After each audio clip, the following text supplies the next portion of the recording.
Hey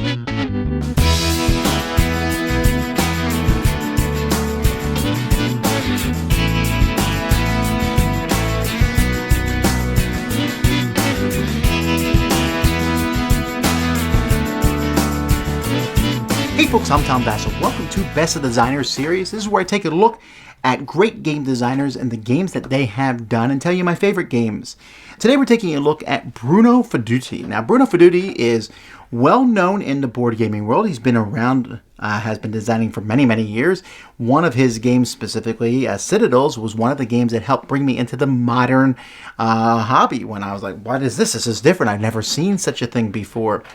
Bruno Faidutti has also written extensively on games. He still maintains a blog that he has where he keeps up with. He used to have an ideal game library where he kept track of games that he thought were worth keeping and making that, but he keeps a blog and talks about things. Recently he's talked about Kickstarter extensively, and he writes his blog in both French and English. Bruno runs a little event, kind of like the Gathering, almost a mirror image of the Gathering of Friends in France, where lots of people come over and play games, and he's encouraged and mentored many people. One of the things you'll notice about Mr. Faidutti's games is that he often co-designs with other people. And in fact, one of the interviews, Bruno Catala, who's very well known today, probably more so than Mr. Faidutti, but he had got his start in mentorship with Bruno, the two Brunos together. And so, as always, when I look at these games, I don't know who contributed more to them, but I'm looking specifically today at games I think that Mr. Faidutti has made that I really enjoy. He brings chaos to games. He's made some abstract strategy games, but mostly chaos. You know, games where different cards will do special things, and I call it the Faidutti effect to some degree when we play a game.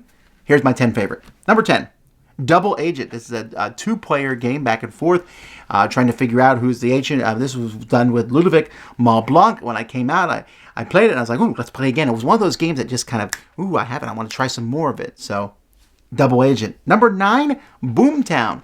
Now, Boomtown has been remade with other themes. Boomtown is the name I'm using because it's the one I played. And this is essentially a game in which you are going to, you roll dice, and then if the dice activate different cards, different things will happen, and you're trying to get more dice and things like that. And it did it in this wild western time thing. And the mine could explode and with dynamite and things. And there was just, I don't know. It's not the strongest of Western themes, I think, but it worked well for this game. And obviously the theme's not so strong if they remade it with other versions. I played a pirate one online, I think. Number 8 is Queen's Necklace. This is a game that used the Three Musketeers as a theme, and I'm still surprised that more games don't do this. And the Queen's Necklace, he had a pretty cool concept where there were cards with prices on in the middle of the table, and on your turn you could buy multiple cards depending on the cost, and the ones you didn't buy, you moved the little rings on them, and so their cost went down. And then you would use these cards, you're collecting gems. Had a kind of a weird gem selling phase that you had to, get the most gems sold of a certain type and stuff. But the base game was really well done. In fact, Simon just remade this game a few years ago in a really nice version. Number 7 is Castle. Oh, now this was a co-design with him, with Serge Leggett. Castle is an intriguing game. I'm still waiting for someone to pick this one up. That plays extremely different with 2, then all the way up to 6 players. It's a little chaotic with 6, but it just plays very differently. You have a hand of cards, and you're trying to get rid of them. You place them in the castle. So I have a king, I put them inside the castle. I have a guard, they go on the wall. I have a catapult that goes outside. But as you play cards, you put your tokens on them, and they might make someone else's card go back to their hand. So you have to think the right way to play them. If you have 4 catapults, it makes all the guards go back. If guards are on the wall, it makes the catapult go back. And the queen will make a certain character go back. And so knowing when to play them, it's a really good 2-player tactical game. A lot of fun. Number 6 is Raptor. This game recently came out with the two Brunos, Bruno Catala and Bruno Faidutti. And this, as you have the dinosaurs against scientists, it's a 2-player game in which scientists are trying to capture some of the baby raptors, and the other player is using the mama raptor to take out the scientists. So each time you play a card, you flip the cards over, you see what happens. It's smooth, it's interesting, and while I've heard tales that the theme was not originally this, the theme works really well. So that is Raptor. Number 5 is easily his most famous game, and it's the game, as I said earlier, that got me into gaming, or one of them, and that's Citadels. Citadels is such a great concept. It's his best-selling game by a mile, as far as I know. In this game, each person will pick a role, and then the roles are revealed one at a time. The assassin takes out someone else. The thief steals from someone else. The king goes first next time. You've seen this sort of thing actually in many games. Well, it got much of its start here in Citadel. Citadel still is selling today. Still great game many years later. Number 4 is a game he co-designed with Alan Moon, and that is Diamant, although nowadays it's called Ink and Gold. This great game, which really scales well, a push your luck style game where you are going to go a little bit farther into the cave, find some more gems. How far will we go? I love this game. It plays well with big groups. Everyone laughs to see how far. I've never won because I always push my luck to the very end. It is a great little game, Ink and Gold. Number 3 is Mystery of the Abbey, which he did again with Sergei Leggett. Mystery of the Abbey is a Clue game. You know, if someone says, what should I play instead of Clue? I would be like, why don't you try this one? And this one really does work well. It is a game in which a monk has been murdered, and players are trying to figure out who is the monk out of the several suspects who has committed this murder.